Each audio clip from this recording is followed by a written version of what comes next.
Srinath Reddy Mittapalli YouTube ఛానల్కి స్వాగతం. అందరికీ నమస్కారం.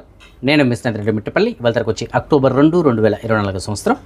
ఇవాళ ముఖ్యాంశాలకు వచ్చినట్లయితే కువైట్ గవర్నమెంట్ కువైట్లో బయోమెట్రిక్స్ నమోదు ప్రక్రియ కొనసాగిస్తుంది కదా. ఇందులో భాగంగా కువైట్కి సంబంధించిన పౌరులకి సెప్టెంబర్ 30 వరకు టైం ఇచ్చింది. ప్రవాసీలకు అంటే మనలాంటి వాళ్ళకైతే కనుక డిసెంబర్ ఆఖరి వరకు టైం ఇచ్చింది. అయితే వారికి ఇచ్చినటువంటి గడువు ముగిసింది. ఈ గడువు ముగిసే టైంకి వాళ్ళు ఇంకా ఎంతమంది బ్యాలెన్స్ ఉన్నారో తెలిసిన సుమారుగా 47,000 మంది బయోమెట్రిక్స్ నమోదు చేసుకోవడంలో విఫలమయ్యారని చెప్పేసి తెలియజేస్తున్నారు. దాని కారణంగా సుమారుగా 35,000 మందికి సంబంధించిన బ్యాంక్ అకౌంట్లు స్తంభింపజేయనట్లు తెలియజేశారు. అంటే వారు ఆ బయోమెట్రిక్స్ ప్రక్రియ పూర్తి చేసినంత వరకు వారికి బ్యాంక్ పరంగా ఉన్నటువంటి లావాదేవీలు కానీ జరగవు అని చెప్పేసి అంటున్నారు. అంటే ఏటీఎం కార్డు పనిచేయదు, వాళ్ళు ఇంకేదైనా ఆన్లైన్ ట్రాన్సాక్షన్ చేయాలన్నా కుదరదు, డబ్బులు విత్డ్రా చేయాలన్నా కుదరదు, దేనికి కానీ పనిచేయదనమాట. సో అదే 35,000 మందికి సంబంధించిన అకౌంట్లు ప్రస్తుతానికి స్తంభింపజేయబోతున్నట్లు తెలియజేశారు. సో మొత్తం మీద కువైట్కి సంబంధించిన పౌరులు 9,28,684 మంది వారి యొక్క బయోమెట్రిక్స్ ప్రక్రియను పూర్తి చేసినట్టు తెలియజేస్తున్నారు. నిన్న ఒక్కరోజునే కువైట్లో సుమారుగా 10,326 మంది బయోమెట్రిక్స్ని నమోదు చేసుకున్నారు. యాక్చువల్గా వీళ్ళు మొన్నటికే కంప్లీట్ చేయాల్సింది, కానీ నిన్న కూడా మళ్ళీ చేసుకోవడం జరిగింది. సో మిగతా వాళ్ళు కూడా త్వరలో చేసుకునే అవకాశాలు ఉన్నాయి. ఎందుకంటే చేయకపోతే తెలుసుదా బ్యాంక్ అకౌంట్లు పనిచేయవు. కువైట్లో బ్యాంక్ అకౌంట్లు కనుక వాళ్ళకి స్తంభింపజేసినట్లయితే మరి వాళ్ళ పరిస్థితి ఏమిటో ఒకసారి ఆలోచించండి. సో ఏదైనప్పటికీ వాళ్ళు కూడా చేసుకోవడానికి అవకాశాలు అయితే ఉన్నాయి. మన ప్రవాసీలకు మాత్రం డిసెంబర్ ఆఖరి వరకు టైం ఉంది. ఆ లోపు మీరు అపాయింట్మెంట్ అయితే తీసుకొని బయోమెట్రిక్స్ నమోదు చేసుకోండి.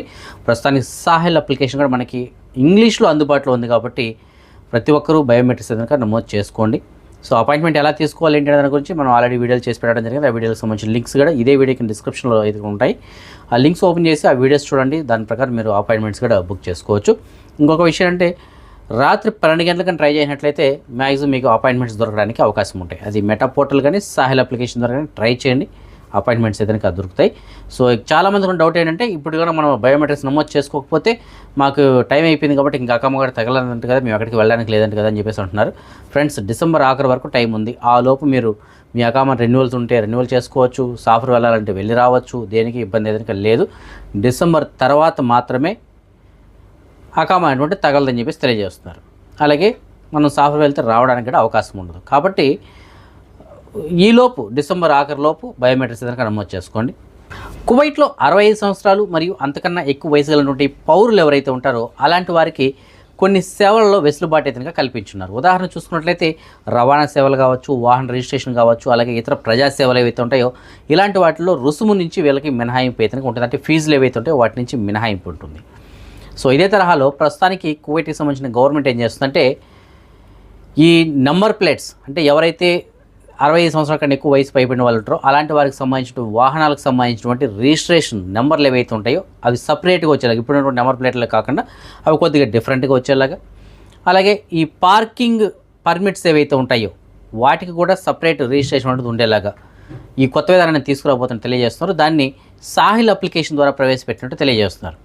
సో కువైట్కి సంబంధించిన పౌరులు 65 సంవత్సరాల కన్నా వయసు పైబడిన వాళ్ళు ఎవరైతే ఉంటారో అలాంటి వారు దీన్ని ఏదైనా అప్లై చేసుకోవచ్చు. సాహిల్ అప్లికేషన్లో వాళ్ళకి అవకాశం కల్పించారు. సో దాని ద్వారా వాళ్ళు వారి యొక్క వెహికల్కి సంబంధించినటువంటి నెంబర్ ప్లేట్ని కొత్తది లేటెస్ట్గా వస్తున్నటువంటి మోడల్ ఏదైతే ఉందో ఆ విధంగా వాళ్ళు నెంబర్ అయితే పొందొచ్చు. అలాగే పార్కింగ్ పర్మిట్ని కూడా పొందొచ్చు అని చెప్పేసి తెలియజేస్తున్నారు. ఇది కేవలం కువైట్కి సంబంధించిన పౌరులు 65 సంవత్సరాల కన్నా వయసు పైబడిన వాళ్ళు ఎవరైతే ఉంటారో వారికి మాత్రమే వర్తిస్తుంది.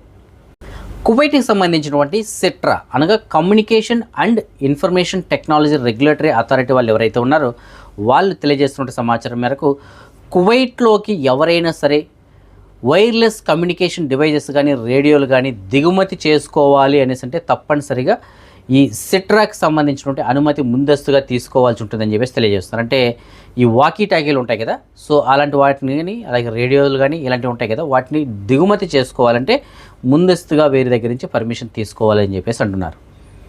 ఎందుకు అనేసి అంటే దీనికి గల కారణం మీకు అందరికీ తెలుసు. రీసెంట్గానే లెబనాన్లో ఇలాంటి వైర్లెస్ డివైజెస్ ఒకేసారిగా పేలిపోవడం జరిగింది. సో అవి పేలిపోవడానికి కారణం ఏంటంటే ఇంకా ఫైనల్గా అఫిషియల్గా తెలియకపోయినా అన్అఫిషియల్గా మనకి అందరికీ తెలిసింది. అది ఎవరు కావాలని వాటన్నిటిని ఒకేసారి పేల్చడం జరిగింది. అంటే వాటిని హ్యాక్ చేసి పేల్చుండొచ్చు. సో కాబట్టి ఇలాంటి వైర్లెస్ డివైస్ కువైట్లో కూడా ఎవరైనా దిగుమతి చేస్తున్నారు అనుకోండి, అలాంటి వాటిలో ఎవరైనా బయట నుంచి ఆల్రెడీ వీటిని హ్యాక్ చేసి ఇక్కడ తెప్పించున్నారనుకోండి, సో ఇక్కడ కూడా అలాంటి జరగడానికి అవకాశాలు లేకపోకుండా ఉండడానికి ఛాన్స్ అయితే లేకుండా లేదు కదా.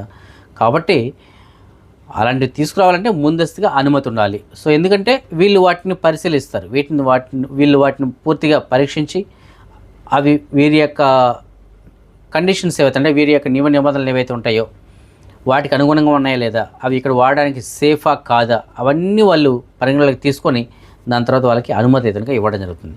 కాబట్టి కువైట్లో వైర్లెస్ డివైజెస్ ఏవైనా సరే బయట దేశాల నుంచి దిగుమతి చేసుకోవాలంటే మాత్రం కంపల్సరీగా వీరికి సంబంధించిన పర్మిషన్ కావాలని చెప్పేసి అంటున్నారు. ప్రస్తుతానికి ఇజ్రాయెల్ మరియు ఇరాన్ ఈ రెండు దేశాల మధ్య ఉన్నటువంటి పరిస్థితుల కారణంగా విమాన రాకపోకల్లో మార్గాలను అయితే కొద్దిగా మార్చడం జరిగింది. అంటే వాటి యొక్క మార్గం ఏదైతే రెగ్యులర్గా ఉంటుందో అలా కాకుండా వేరే రూట్లో మార్చడం జరిగింది. కువైట్కి సంబంధించినటువంటి కువైట్ ఎయిర్వేస్ ఏదైతుందో అది కూడా వాటికి సంబంధించిన కొన్ని విమానాలకు సంబంధించినటువంటి రూట్స్ అయితే చేంజ్ చేయడం జరిగింది. ఎందుకంటే ఈ రెండు దేశాల మధ్య ప్రస్తుతం ఉన్న పరిస్థితుల కారణంగా ఆ రూట్లో కనుక వెళ్ళినట్టయితే ఏదైనా ప్రమాదం జరగచ్చు కదా. కాబట్టి ప్రయాణికులు ఎవరైతే ఉంటారో వారి యొక్క సేఫ్టీ ముఖ్యం మాకు. కాబట్టి వారి సేఫ్టీని దృష్టిలో పెట్టుకొని మేము విధంగా కొన్ని ఫ్లైట్స్ యొక్క రూట్స్ మారుస్తున్నామని చెప్పేసి వాళ్ళు తెలియజేశారు. అయితే కొన్ని సోషల్ మీడియాలో కువైట్ నుంచి ఇండియాకి వెళ్ళేటువంటి విమానాల రాకపోకలకు సంబంధించినటువంటి రూట్ ఏదైతే ఉంటుందో వాటిని కూడా చేంజ్ చేశారు, రూట్ మార్చేశారు, రెగ్యులర్గా వెళ్తున్నటువంటి ఇదిగా లేదు అని చెప్పేసి చెప్తున్నారు. సో అలాంటిదైతే నీకేం లేదండి. కువైట్ నుంచి ఇండియాకి వెళ్ళేటువంటి విమానాలు యథావిధిగా గతంలో ఎలాగైతే వెళ్తున్నాయో అలాగే వెళ్తాయి. ఎందుకంటే ఈ రూట్లో ఏ దేశానికి కానీ ఇప్పుడు ప్రస్తుతానికి ఏదైతే యుద్ధాలు జరుగుతున్నాయో ఆ దేశాలకి ఈ రూట్కి ఎలాంటి సంబంధం లేదు. ఇరాన్ నుంచి ఇజ్రాయెల్ పైన దాడి జరిగినట్లయితే అది ఇరాన్, ఇరాక్ అలాగే కువైట్ ఆఖరి నుంచి వెళ్తుంది. ఇటు మన కువైట్ నుంచి ఇండియాకి వెళ్ళేటువంటి రూట్కి దానికి సంబంధం ఉండదు అసలు. ఓకేనా. ఒకవేళ లెబనాన్ పైన జరిగినా దీనికి సంబంధం లేదు, పాలస్తీనా పైన జరిగినా ఈ రూట్కి సంబంధం లేదు. కాబట్టి మీకు కావాలంటే నేను లైవ్లో చూపిస్తాను, మీకు బ్యాక్గ్రౌండ్లో అయితే చూపిస్తాను చూడండి వీడియోలో ప్రస్తుతానికి రూట్స్ ఏ విధంగా ఉన్నాయని చెప్పేసి.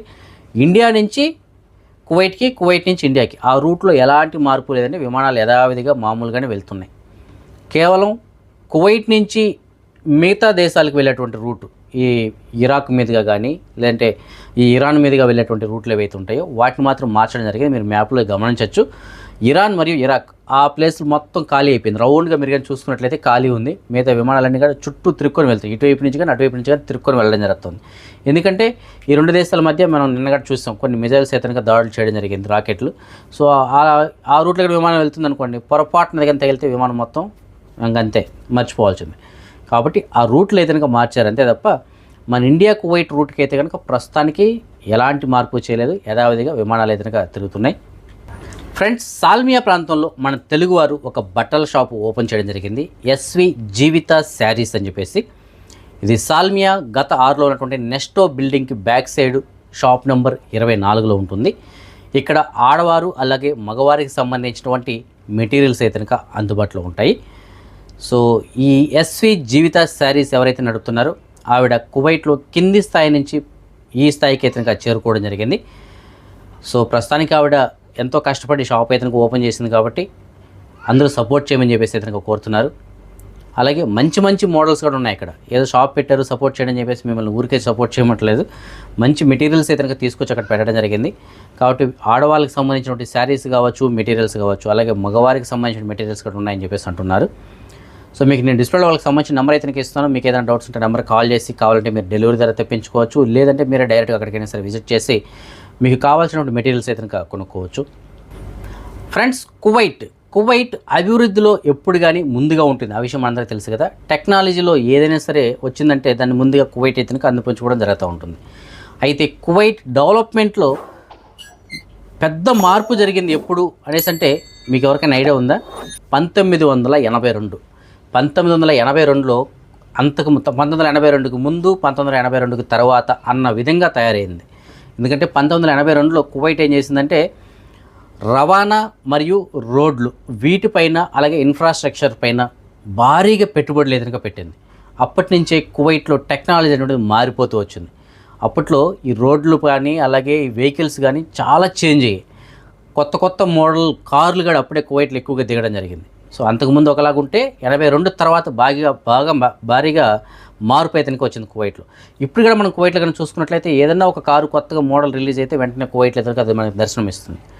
సో ఆ విధంగా కువైట్లో ఒక టెక్నాలజీలో కావచ్చు, అంటే టెక్నాలజీని వాడుకోవడంలో కావచ్చు, లేదంటే కొత్తగా ఏదైనా డిజైన్స్ వచ్చినా మోడల్స్ వచ్చినా సరే వాటిని కూడా వాడుకోవడంలో కువైట్ అయితే ఎప్పుడు ముందు ఉంటుంది.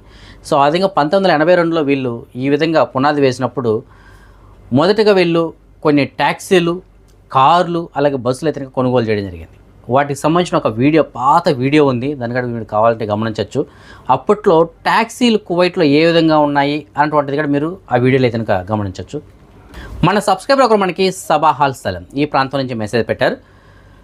ఒక మెడికల్ షాప్లో పనిచేయడానికి 2 డ్రైవర్లు కావాలని చెప్పేసి అంటున్నారు. అయితే 18 నెంబర్ వీసా కలిగి ఉండి సొంత బండి కలిగిన వాళ్ళు మాత్రమే కావాలని చెప్తున్నారు. మంచి జీతం అయితే ఉంటుందంట.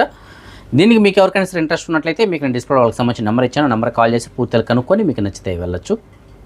ఇవాళ మన సబ్స్క్రైబర్స్ యొక్క కొంతమంది పిల్లలు పుట్టినరోజు జరుపుకోవడం జరుగుతోంది. అందులో అరిగల చార్విక్ రాయల్ ఇవాళ 4వ సంవత్సరం పుట్టినరోజు జరుపుకోవడం జరుగుతోంది. మరియు గుణకాల నాగ నిస్వంత్ ఇవాళ 7వ సంవత్సరం పుట్టినరోజు జరుపుకోవడం జరుగుతోంది. వీరిద్దరికీ నా తరపున, అలాగే మన ఛానల్ సబ్స్క్రైబర్స్ అందరి తరపున పుట్టినరోజు శుభాకాంక్షలు. ఇంకా ఎవరైనా మన సబ్స్క్రైబర్స్ యొక్క పిల్లలు వాళ్ళు పుట్టినరోజు జరుపుకుంటుంటే వారికి కూడా నా తరపున పుట్టినరోజు శుభాకాంక్షలు. అదే మనం ఈ మనీ ఎక్స్చేంజ్ విషయానికి వచ్చినట్లయితే ప్రస్తుతానికి ఒక కువైట్ ఇస్తున్నారు మన భారతదేశం రూపీస్లో సుమారుగా $274.1 ఉంది. అదే బంగారం విషయానికి వచ్చినట్లయితే మాలియాలో ఉన్న సూకల్వతి అనేటువంటి షాప్ నెంబర్ 121లో ఉన్న ఎఫ్కే జ్యువెలర్స్ వాళ్ళు మనకు అందించిన సమాచారం మేరకు 22 క్యారెట్ల బంగారం ప్రస్తుతానికి 1 గ్రామ్ ధర 24 దినార్ల 129 పిలుసుగా ఉంది. అదే 24 క్యారెట్ల బంగారం అనగా బిస్కెట్ రూపాయల బంగారం ప్రస్తుతానికి 1 గ్రామ్ ధర 26 దినార్ల 313 పిలుసుగా ఉంది. సో ఈ ఫ్రెండ్స్ ప్రస్తుతానికి ఉన్న అప్డేట్స్. రేపు రాత్రి 9 గంటలకు వచ్చిన వీడియోలో మరిన్ని అప్డేట్స్ తెలుసుకుందాం. అంతకు సెలవు. జై హింద్.